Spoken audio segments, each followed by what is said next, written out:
Ito ang sabi nila na dito daw talaga natakot si Junior sa resulta po ng halalan o yung resulta ng boto galing sa AFP at PNP.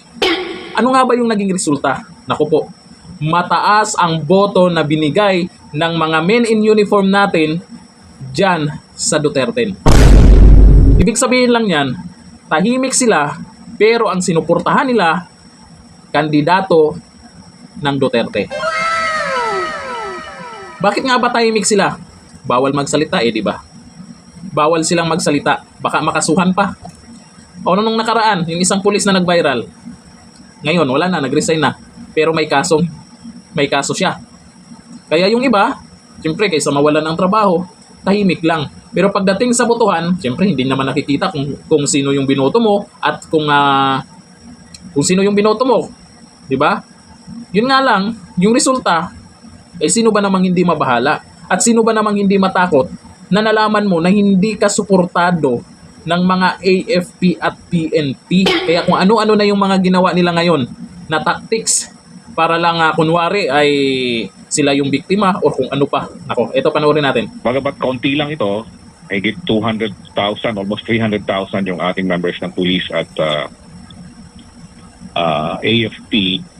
Pero nagpapakita ito na hindi sila nakakalimot sa mga ginawa ng Presidente Duterte nung panahon na siya ang presidente sa pag-asikaso at pagbigay ng mga benepisyo sa ating mga sundalo. Lalong-lalo na nung pagbisita sa mga wounded sa Marawi at kung pag-suporta niya sa ating mga sundalo at police. Dapat titingnan talaga ito ng administration na bakit ganon ito? Bakit ang mga sundalo at pulis ay pabor doon sa mga kandidato ni President Duterte? Hindi yung kanilang anong tawag doon? Yung kanilang Kitam? Ibig sabihin lang yan ay merong mga utang na loob itong mga men in uniform natin. Siyempre, sino ba namang nagdoble? Imagine doble yung sahod nila at nararamdaman talaga yung suporta sa kanila ni dating Pangulong Duterte.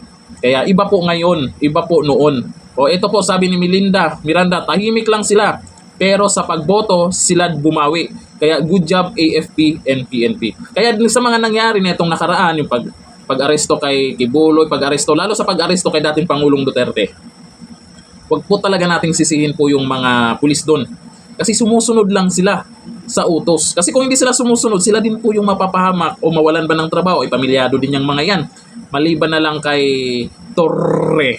Maliban na lang sa kanya kasi siya yung nag-utos dun sa mga tauhan niya.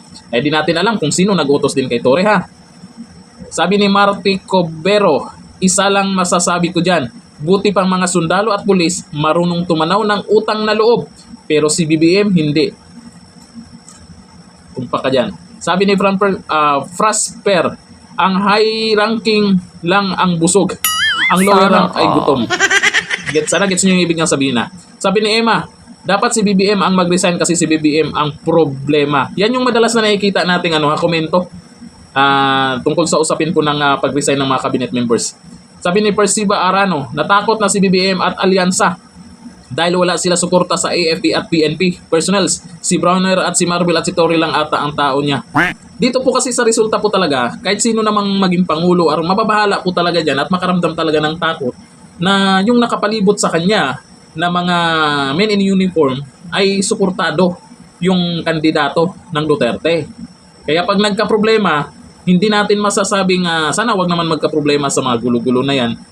Ay talagang makikita po natin, nandyan po lang yan sila. Tahimik lang yung mga yan kasi yun nga, bawal nga di ba? Pag nagsalita po sila na against sa administrasyon, ay malamang trabaho nila yung kapalit. Baka mawalan sila ng trabaho, pamilyado naman, okay lang sana kung matanggal sa trabaho, kung makakasuhan pa. Di ba?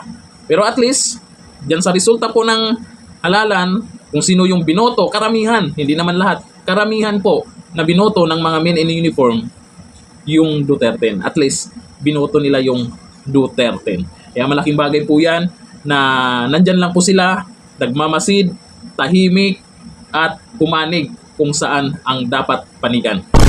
Ganito lang, thank you. Bye-bye.